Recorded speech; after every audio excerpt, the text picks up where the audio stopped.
소득의 10%를 헌금으로 내는 11조를 하지 않으면 교인 자격을 정지시킨다는 개신교계의 방침을 놓고 논란이 거셉니다.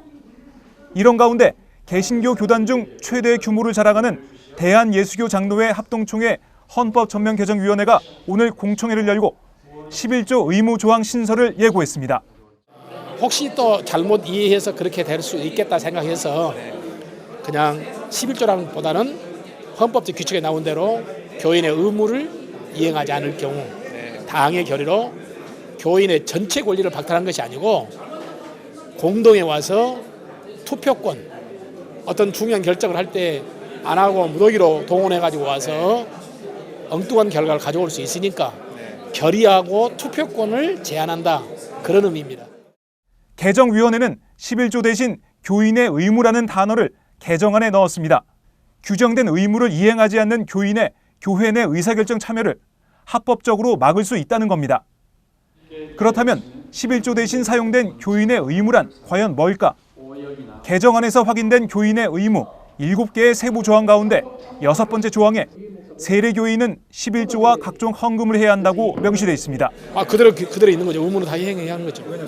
교인은 항상 의무와 권리가 같이 수반되는 거니까. 개정위원회는 11조를 하지 않는 이단으로부터 교회를 보호하기 위해 11조 여부를 교인 자격 조항에 넣을 수밖에 없었다고 주장했습니다. 이를테면 이단들이나 다른 사람들은 교회 안에 11조를 안 합니다. 기성교회에 들어와서 11조를 안 하고 교회에 온 것은 왜 오냐 그러면 교인들을 현혹시키고 교회를 분란시키기 위해서 교회를 자기들 의도대로 우리가 그런 것들을 정하지 않으면 작은 교회도 건전한 사람들이 자기 권리를 지킬 수 없기 때문에 할 수 없이 이런 우리가 규칙을 만들었으니까 그에 대해서 너무 11조를 부각시키면 우리의 법 취지에 어긋나는 겁니다. 특히 위원회는 최근 11조 교인 자격 논란이 불거진 것에 대해 비개신교인들의 의도적인 비판이라고 일축했습니다. 그게 교인이 아니고 제가 볼 때는 안티 기독교인들이나 또 부정적인 교회를 어떤 부정적으로 이야기하려고 하는 그런 분들이 의도적으로 한 것 아닌가, 그런 생각이 듭니다.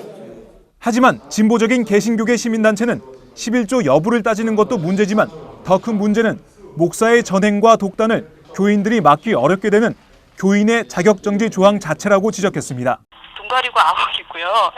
이렇게 되면 그나마 이제 교회의 의사결정 구조가 굉장히 비민주적인 부분들이 많잖아요. 그리고 또 권한이 목회자에게 집중되어 있기도 하고, 그런 의미에서는 다수의 교인들의 의견이 의사결정 구조에 반영되기가 더 어려워질 거라는 거죠.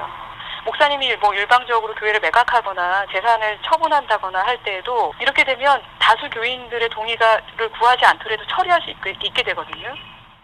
11조와 각종 헌금을 해야 한다는 조항이 포함된 교인의 의무를 교인 자격정지 판단의 조건으로 삼은 예장합동총회. 교인 자격정지에 대한 교계 안팎의 우려가 커지는 가운데 이번 헌법 개정안이 오는 9월 총회를 통과할지 주목됩니다. 오마이뉴스 박정호입니다.